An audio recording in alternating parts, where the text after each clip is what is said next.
আপনার স্কুলের জন্য কম্পোজিট গ্রান্টে কত টাকা বরাদ্দ হলো? প্রথমেই জানতে হবে আপনার বিদ্যালয়ে কতজন ছাত্রছাত্রী ভর্তি হয়েছে? অবশ্যই পিপি বাদ দিয়ে। অর্থাৎ শিশু শ্রেণী বাদ দিয়ে কতজন ছাত্রছাত্রী এনরোলমেন্ট হয়েছে, সেই অনুসারেই কিন্তু হিসাব হচ্ছে যে আপনার বিদ্যালয় কম্পোজিট গ্রান্টে কত টাকা পেতে চলেছে। অলরেডি আমাদের কিন্তু নোটিশ দিয়েও দেওয়া হয়েছে। হয়তো আপনাদের সার্কেল থেকেও নোটিশ করা হয়েছে কিংবা খুব অল্প সময়ের মধ্যে নোটিশ করা হচ্ছে। তো চলুন একটু ধারণা পাওয়া যাক এই বিষয়টি সম্পর্কে।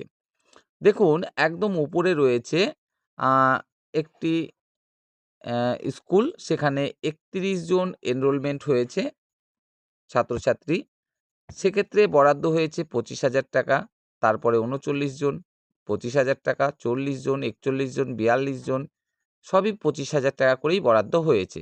এভাবে দেখতে থাকলে আমরা দেখব ৪৯ জন, ৫০ জন, ৫৩ জন, ৬৩ জন, ৫৯ জন, ৬৪ জন, সবই ২৫,০০০ টাকা করেই বরাদ্দ করা হয়েছে।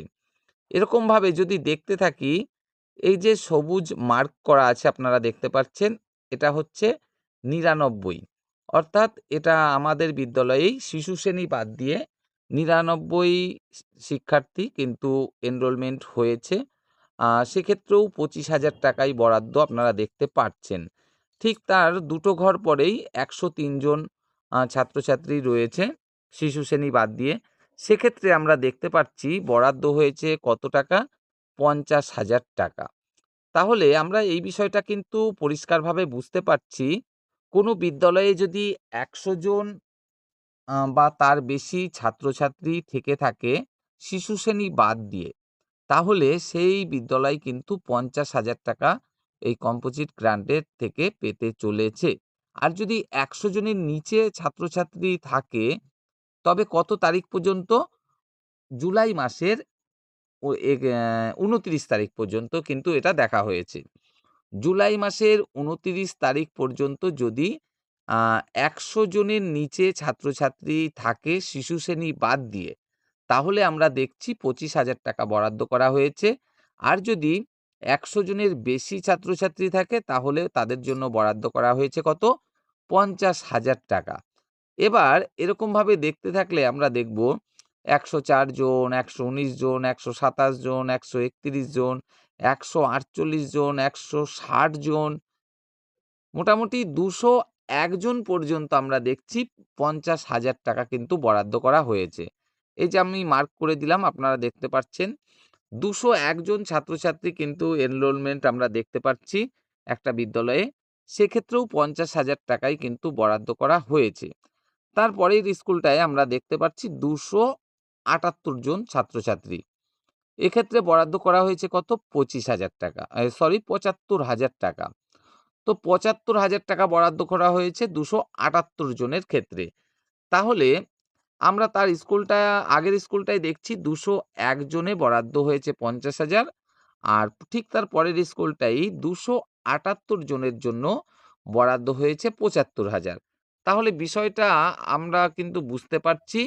আ ১ম ক্ষেত্রে যদি উপরের দিকে আমরা দেখি যে ৯৯ জন পর্যন্ত ২৫,০০০ টাকা বরাদ্দ করা হচ্ছে। আর ৯৯ এর বেশি, অর্থাৎ ১০০ জন বা তার বেশি ছাত্রছাত্রী যদি হয়ে যায়, সেক্ষেত্রে ৫০,০০০ টাকা বরাদ্দ করা হচ্ছে। ঠিক এভাবে ২০১ জনেও যেহেতু ৫০,০০০ টাকাই বরাদ্দ করা হচ্ছে, তার মানে ২০০ জন পার হলেই যে ৭৫,০০০ এ পৌঁছে যাচ্ছে তেমনটা নয়। এক্ষেত্রে আমার ব্যক্তিগত ধারণা ২৫০ জন হয়তোবা ধরা হচ্ছে। যে ২৫০ জন যদি পার হয়, তাহলে ৭৫,০০০ টাকা বরাদ্দ করা হয়েছে। কারণ এই স্কুলটার ক্ষেত্রে আমরা দেখছি ২৭৮ জন ছাত্রছাত্রী এনরোলমেন্ট হয়েছে। ৭৫,০০০ টাকা এখানে বরাদ্দ করা হয়েছে।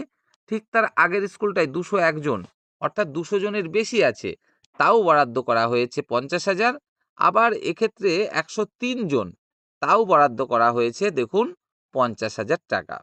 তার মানে ১০০ জনের কম থাকলে ২৫,০০০ টাকা, ১০০ জনের বেশি থাকলে ৫০,০০০ টাকা, আর যদি ২৫০ জনের বেশি ছাত্রছাত্রী থাকে, তাহলে সেই সমস্ত বিদ্যালয়ের জন্য বরাদ্দ করা হয়েছে ৭৫,০০০ টাকা।